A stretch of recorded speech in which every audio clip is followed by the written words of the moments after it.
최근 뉴스를 통해서나 주변에서 보게 되는 일탈 행위들 때문에 우리 사회가 걱정을 많이 하고 있습니다. 반복되는 이야기지만 대한항공 땅콩 회항 사건에서부터 온 국민이 어이없고 놀라고 또 충격을 받는 일이 많아지고 있습니다. 어린이집 교사의 아동학대를 본 국민들은 너무나 놀라서 지금 대대적으로 어린이집 새로운 정책을 세우고 있습니다. 잊을만 하면 나오는 뉴스가 또 있습니다. 운전자들 중에 과도한 보복 행동 때문에 남의 일 같지 않은 운전하는 사람들에게 이제는 앞차를 또는 뒷차를 조심해야 될 정도로 늘 두려움이 상주하게 되었습니다. 이런 일이 일어난 다양한 이유가 있을 수 있는데 모두들 공통점은 분노가 그 속에 있다는 거죠. 그 일을 저지르는 사람들이 화가 나 있는 상태더라 하는 말입니다. 전문가들은 이런 현상을 분석할 때 분노를 조절하지 못해서 일어나는 사건이라고 진단을 합니다. 내 안에 일어난 분노를 조절하지 못하고 밖으로 표출하게 될 때 다른 사람에게 가하는 범죄 행위가 될 수 있습니다. 심지어 가족 간에도 분노로 인하여 살인이 일어나는 등 우리 시대는 심각한 문제에 빠져 있습니다. 뉴스를 볼 때 실제로 우리나라의 분노 수준이 다른 나라 사람보다 월등히 높게 나타났습니다. 이것은 다른 나라 사람보다 우리 국민들이 화를 더 못 참고 그대로 드러내고 이것은 타인에게 고통을 주거나 생명의 위협까지 되는 그런 일이 지금 벌어지고 있다는 거죠. 우리 국민들을 좀 걱정하게 한 일이 또 벌어졌습니다. 이슬람 국가라고 하는 IS 단체에 가입한다고 터키에 가서 그리고 시리아로 건너갔다고 추정되는 18살 학교를 자퇴한 학생이 있습니다. 우리 정부에서 계속 뭔가를 찾아내고 있지만 아직까지 제대로 된 것은 구하지 못한 것 같은데요. 이 친구는 페미니즘이 싫대요. 한마디로 여자가 싫다는 겁니다. 여성 인권, 여권 신장, 여성 해방 이런 말을 들으면 화가 난다는 거죠. 그리고 여자들을 억압하고 있는 아직도 여성의 자유를 가로막고 있는 이슬람 국가에 가서 그런 나라를 동경하고 거기 가서 살겠다는 거예요. 그리고 갔습니다. 아마 부모님은 잠을 이루지 못하고 이 아들이 살아서 돌아오기만을 기다리고 있을 거예요. 가장 좋지 않은 결과가 뭐냐? 어느 날 얘가 인질이 되어서 몸값 얼마를 내지 않으면 죽이겠다고 하는 협박을 받을까 하는 걱정입니다. 또 거기서 결국은 전쟁하고 테러하는 것을 배우게 되는데 그런 것을 알고 난 후에 뭔가 깨닫고 빠져나오고 싶어도 이미 그때는 늦었다는 거죠. 세상에 대해서, 부모에 대해서, 학교에 대하여 어쩌면 아니 자기 자신에게 화가 나고 참을 수 없는 분노 같은 것이 있어서 얘뿐만 아니고 오늘날 극단을 택하는 사람들이 많아지고 있는 것은 틀림없는 현실입니다. 자, 남들은 그렇습니다. 여러분, 우리 사회는 정말 그렇습니다. 그런데 나는 어떻습니까? 나는 아무렇지도 않습니까? 사람들이 화를 내고 참지를 못하고 뉴스에서는 이리저리 싸우는 이야기가 나오는데 나와는 상관없는 이야기입니까? 나는 너무나 고요하고 평화스럽고 내 마음은 하늘 같기도 하고 또는 잔잔한 바다와 같아서 모든 것을 포용하고 따뜻한 눈빛으로 맞이하는 그런 존재입니까? 하나 더 생각해 보면은 화가 치밀어 오르는데 화를 내지 않고 참고 견디고 사귀고 기도하고 끝까지 웃으면서 표시를 내지 않는 것이 잘하는 것일까요? 예수 믿는 사람들은 화도 내지 말아야 합니까? 예수님은 어떻게 하셨을까요? 우리 예수님은 사랑 그 자체입니다. 자신의 목숨을 내어주시는 분입니다. 그런 분이 화를 내시겠어요? 그런데 아닙니다. 예수님도 화를 내셨습니다. 예수님은 마태복음 23장 13절 화 있을진저 외식하는 서기관들과 바리새인들이여 날카롭게 지적하셨습니다. 마태복음 21장을 통해 보여주시는 예루살렘 정화 사건을 알고 있죠. 성전을 청소하셨습니다. 마태복음 21장 12절 이하에 예수께서 성전에 들어가사 성전 안에서 매매하는 모든 사람들을 내쫓으시며 돈 바꾸는 사람들의 상과 비둘기 파는 사람들의 의자를 둘러 엎으시고 그런가 하면은 그 다음 날에는 아침에 성으로 들어오실 때에 시장하신지라 길가에서 한 무화과 나무를 보시고 그리로 가서 잎사귀밖에 아무것도 찾지 못하시고 나무에게 이르시되 이제부터 영원토록 네가 열매를 맺지 못하리라. 저주를 해버리십니다. 그랬더니 무화과 나무가 곧 말라버렸다고요? 예수님도 화를 내시네요. 예수님도 분노하시네요. 근데 우리와 다른 게 있습니다. 예수님의 화는 거룩한 분노입니다. 하나님의 나라를 위하여 자신을 내놓으시려는 거룩한 분노.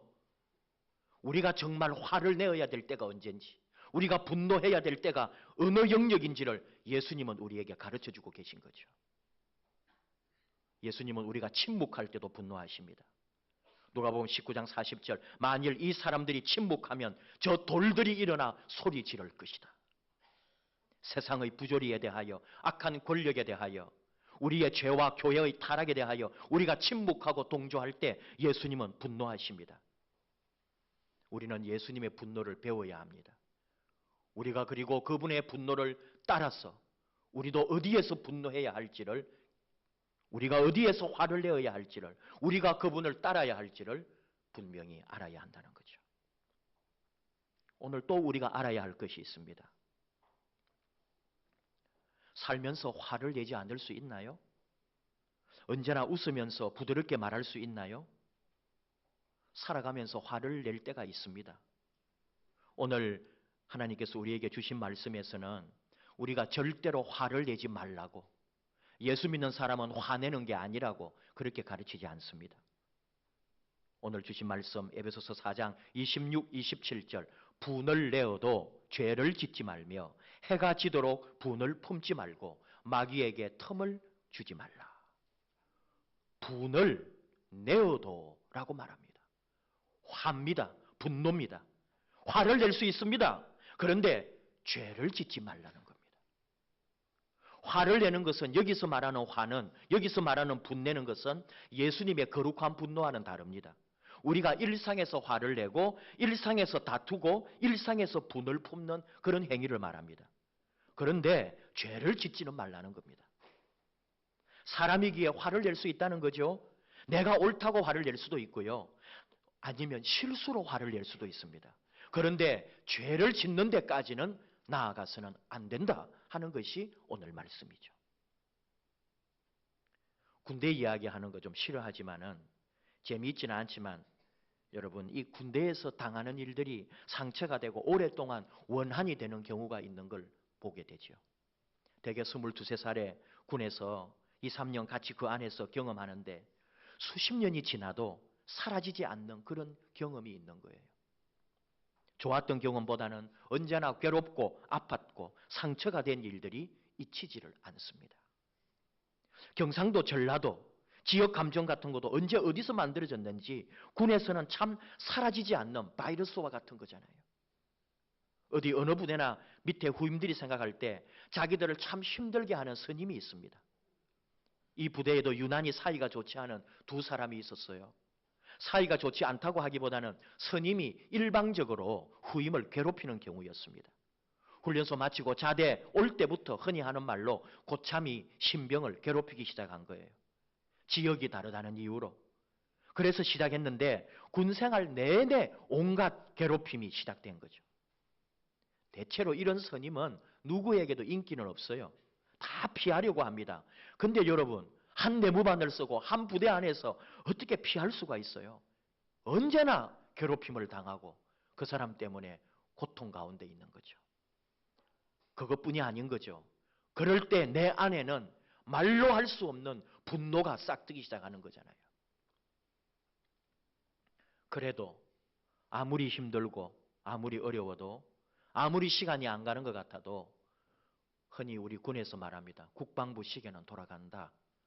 세월이 흐르고 그 고참은 말년 병장이 되고 또 이 후임도 그렇게 당했지만 상병이 됐어요.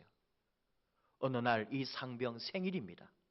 후임들이 조촐하게 생일 축하를 해준다고 빵도 사고 과자도 사고 음료수며 촛불까지 켜놓고 상병 생일을 축하해 주려고 준비를 했습니다. 바로 그때 바로 이 말년 최고참 병장이 오더니 군대 말로 표현을 한번 해보면은 야, 군대 참 좋아졌다. 우리 때는 이런 게 어딨냐? 아직까지 하늘같이 고참이 시퍼렇게 살아있는데 쫄다고 생일상을 차렸어? 하면서 바로 그 테이블을 엎어버리는 거예요. 그 순간에 이 상병이 너 죽여버리고 내 인생도 끝낸다. 바로 튀어나가면서 그 병장을 정말 죽일 듯이 한 거죠. 그래도 그 많은 후임들이 이 상병을 붙들고 그래도 참으라고 하면서 같이 울음으로 그 시간을 모면했습니다.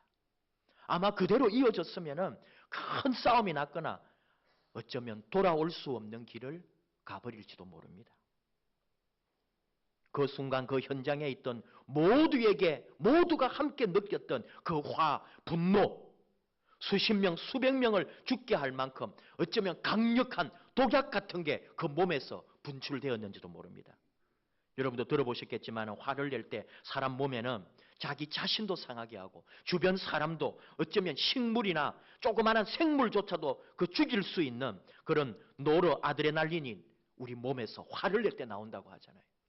신음을 한 것도 있죠. 화를 낼 때 그 숨을 봉지에 담아가지고 모기를 넣었더니 2분 정도 모기가 죽어버리는 거예요. 그냥 일반 그 숨에는 모기가 5분, 10분이 가도 죽지 않아요. 화를 낸 숨에 모기가 바로 죽어버리는 거예요. 참 군에서 있었던 일, 이게 30년, 40년이 지나도 분노가 남아있다는 걸 느낀다는 거예요. 나이가 지금 60이 됐는데도 40년 전에 당했던 그것이 생생하게 살아있고, 왜냐하면 그 고참이 제대해 가면서까지 그 사이를 회복해 주지 않고 제대해 버렸기 때문에 도리어 내게 죄가 되어 있는 거예요. 수십 년 동안 복수하는 생각을 하고 지금도 만나면 용서가 되지 않을 것 같은 마음의 상처를 안고 살아가는 거잖아요. 우리가 생각해 보면은 고통은 그 고참이 당해야 하는 거 아닌가요? 그 사람이 일생 동안 괴로워야 되는데 도리어 당했던 사람이 일평생 그 원한 때문에 자기가 죄의식을 느끼고 고통 가운데 지냈단 말이죠. 분노라고 하는 게 내가 행할 수도 있고요. 내가 당할 수도 있는 거예요. 오늘 말씀합니다. 26절. 해가 지도록 분을 품지 말라. 화가 나고 분쟁이 있더라도 다음 날까지 가져가지 말라는 거예요. 이 말씀을 그대로 해석해가지고 주석에 나오는 거예요. 해가 지도록이라는 표현 때문에 1년에 석 달 동안 해가 지지 않는 나라 그린랜드에서는 오랫동안 원한을 품어도 되는가? 당연히 아니죠. 이것은 꼭 정해진 시간이 아니라 반드시 때가 되면 그 분노를, 그 원한을 풀어야 한다. 그런 의미입니다. 그렇지 않으면 마귀의 지배를 받기 때문이에요. 오늘 말씀 27절, 마귀에게 틈을 두지 말라. 오래 가면 갈수록 원한이 내 속에 오랫동안 쌓일수록 악한 영의 세력, 내 영혼을 파괴하는 영적 힘에 눌려서 내가 제대로 된 삶을 누릴 수가 없는 거죠. 그래서 평생을 안고 갈 겁니까? 내가 당했다고? 그리스도인이 다른 게 뭘까요? 그 사람이 사과하지 않고 그 사람이 용서를 하지 않는다면 내가 용서해버리는 거예요. 내가 치유받아야 되기 때문에, 내가 이 원한을 안고는 살 수가 없기 때문에 내가 그 사람을 용서해 줘버리고 내가 그 사람을 사랑으로 품어버리는 거예요. 수고하고 무거운 모든 짐을 예수께로 가지고 와서 예수님 앞에 내 쌓인 모든 분노를, 내 한을 그분에게 다 내려놓고 해결하는 거죠.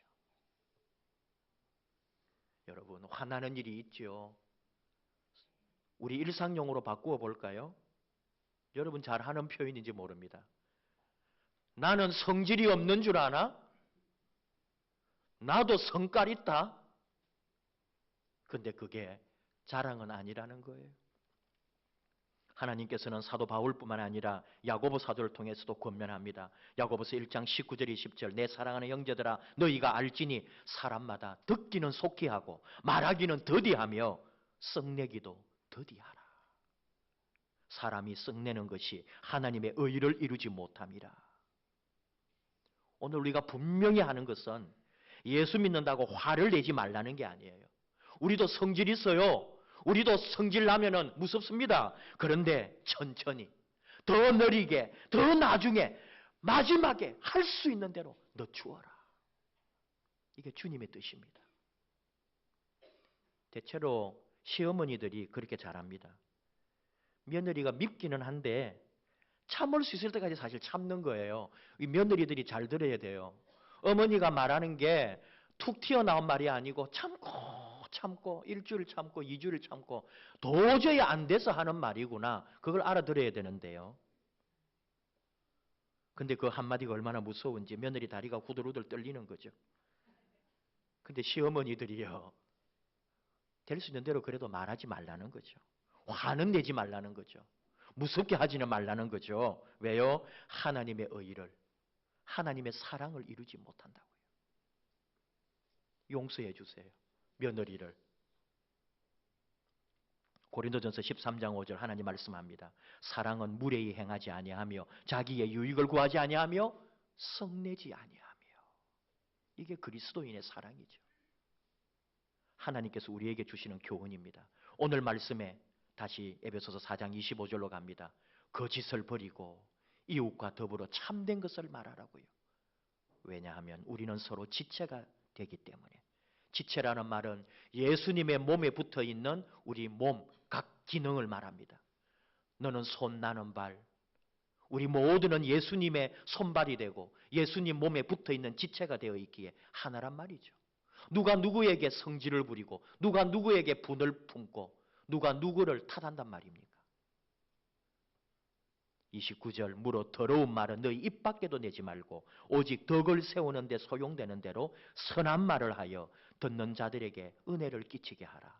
너희는 모든 악독과 노함과 분냄과 떠드는 것과 비방하는 것을 모든 악의와 함께 버리고 서로 친절하고 불쌍히 여겨주고 용서하기를 하나님이 우리 주 예수 그리스도 안에서 우리를 용서한 것처럼 너희도 그렇게 하라고요. 이게 주님의 가르침입니다. 하나님 말씀은 너무나 확실한 거잖아요. 우리가 하나님 말씀에 순종하잖아요. 디모데후서 3장 16절 이하의 말씀처럼 모든 성경은 하나님의 감동으로 된 것으로 교훈과 책망과 바르게 함과 의로 교육하기에 유익하다고요. 그래서 우리를 온전하게 해서 모든 선한 일을 행할 능력을 갖추게 한다고요. 오늘 주신 에베소서의 말씀 그대로 우리가 그렇게 분노하고 화를 낼 수도 있지만 그러나 더디하고 늦게 하고 참아주고 그러나 이 화내는 일은 끝까지 참아주면서 그래서 내 입에서 더러운 말 내지 말고 덕스럽게 하라는 거죠. 우리 사이, 우리 믿음의 사람들, 우리 가족 간에 내 주변의 사람들과 일상의 삶에서 그렇게 하라고 주님은 가르쳐 주십니다. 그러나 우리 또 기억해야 합니다. 예수님을 통해서 시대와 역사 앞에서 세상의 불의와 고통받는 약자를 위하여 거룩한 분노로 일어서는 것은 주님의 뜻을 따르는 행위입니다. 모두가 이해할지라도 모든 사람이 그 앞에 복종할지라도 모든 사람이 비굴하게 무릎 꿇을지라도 나는 예수 그리스도인으로 아니요 할 수 있는 그런 정의를 가진 그리스도인이 되어야 한다는 거죠. 그리스도인의 용기와 거룩한 분노가 그리스도인에게 없다면 그런 그리스도인은 그리스도인이라 할 수도 없습니다. 그런 사람들이 다니는 교회는 죽은 교회입니다. 교회는 세상에 대하여 언제나 깨어있고 진리에 대하여 사수하며 살아있어야 합니다. 요즘 우리 교회들이 얼마나 문제가 많은지 더 큰 문제는 침묵하는 성도들에게 문제가 있다고 말하는 그런 절규하는 글들을 읽어보셨나요?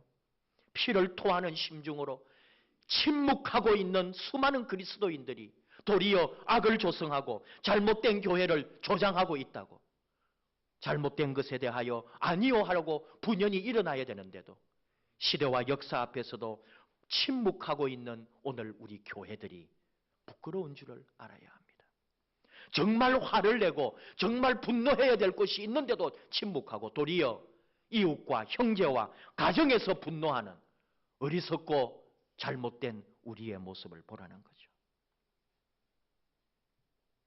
그러나 사랑하는 이웃과 형제와 이 땅의 연약한 백성들 가운데서는 한없는 사랑과 눈물과 긍휼로 다가가야 합니다. 부부간에, 가족간에, 이웃간에, 교회 안에서 화를 내는 것보다는 사랑과 덕과 섬김으로 이것은 기본이어야 합니다.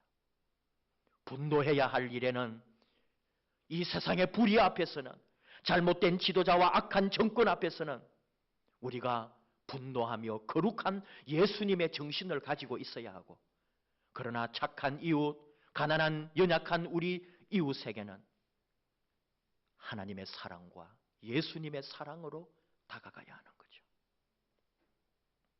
교회 안에서 분노보다는 감사와 축복이 우리 이웃 간에 우리 형제들 간에는 서로 사랑하는 고백이 우리 안에 있어야 합니다. 눈에 보이는 것으로 판단하지 말고 내 기질로 내 성질로 사는 게 아니라 우리 그리스도인은 사명으로 사는 사람입니다. 주님의 말씀으로 주의 명령으로 사는 사람들입니다. 내 성질은 이렇지만 지금 내 기분은 이렇지만 주님께서 말씀하셨기 때문에 주님이 주신 사명이 있기 때문에 나는 내 기질은 내려놓고 주님의 마음으로 다가가는 거죠. 참으로 화가 나서 견딜 수가 없을 때 어떻게 할까요? 여러분 우리 마음을 바꾸어야 합니다. 고맙다, 감사하다. 내 눈을 다시 한 번 더 주님의 마음으로 돌려서 어렵고 힘들 때, 견딜 수가 없을 때 주님의 마음, 주님의 말씀으로 우리가 다시 가는 거죠. 여러분 중고등학교 자녀들이 IS에 가입하겠다고 터키 가겠다 그러면 어떻게 하실 거예요? 시리아로 넘어갔다면 어떻게 하실 거예요? 방문 열어보고 자고 있거들랑 아이고 고맙다. 우리나라에 지내고 있는 거, 우리나라에서 살아있는 것에도 고맙다. 그래야 될 지경이에요. 농담 같지만은 정말입니다. 항상 고마움을 가지고 있어야죠. 누구를 보든지 누구를 만나든지 어떤 사람 앞에서도 참 당신으로 인하여 감사합니다. 고맙습니다. 축복해 주는 거죠. 저는 여러분에게도 늘 그럽니다. 고맙습니다. 감사합니다. 부모된 심정으로 고맙다고 하니까 고마운 줄도 알지만 이렇게도 생각해 주시면 좋겠어요. 내가 목사님 속을 좀 많이 썩여드렸구나. 그래서 늘 고맙다고 어쨌든 나를 이렇게 꼬셔가지고 떠나지 않도록 하시려는구나. 좀 생각해 주시면 얼마나 좋을까요?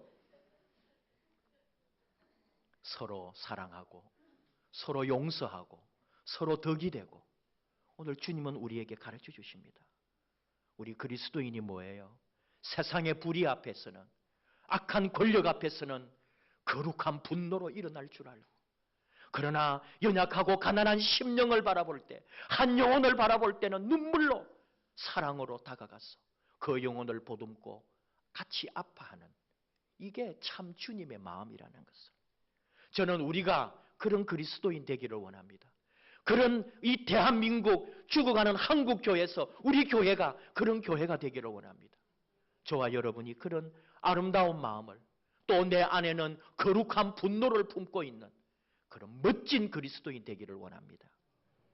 분노와 사랑 공존할 수 없는 것 같지만 하나님의 눈 예수님의 마음으로 이 세상에 우리가 똑바로 서서 하나님의 의를 이루고 나아가서 그리스도인의 깊은 사랑을 이루어서 우리 안에 하나님의 사랑이 하나님의 용서가 그래야 우리가 다 우리 마음에 우리 영혼이 치유받고 아름답고 거룩한 하나님의 자녀 되시기를 주님의 이름으로 축복합니다. 기도하십시다. 하나님 아버지 감사합니다.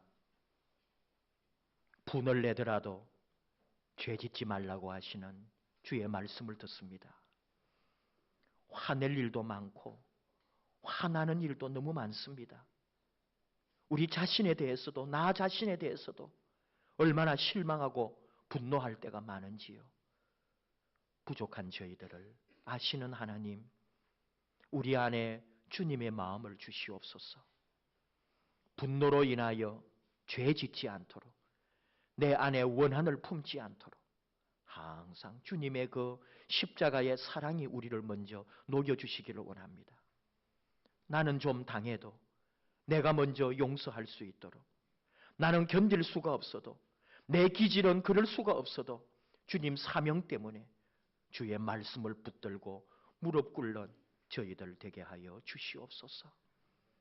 세상에 대하여, 불의에 대하여 분연히 일어설 수 있는 거룩한 분노를 품고, 그러나 이 땅에 연약한 이들과 사랑하는 하나님의 자녀들을 위하여 눈물로 기도하는 아름다운 사랑의 자녀들이 되도록 우리 하나님 붙들어 주시고, 이 시대, 이 한국 사회를, 한국 교회를 변화시키고 우리 자신을 새롭게 하는 멋진 그리스도인으로 그 사명 가운데 나아가는 하나님의 사명자 되도록 인도하여 주시옵소서. 예수님의 이름으로 기도하옵나이다. 아멘.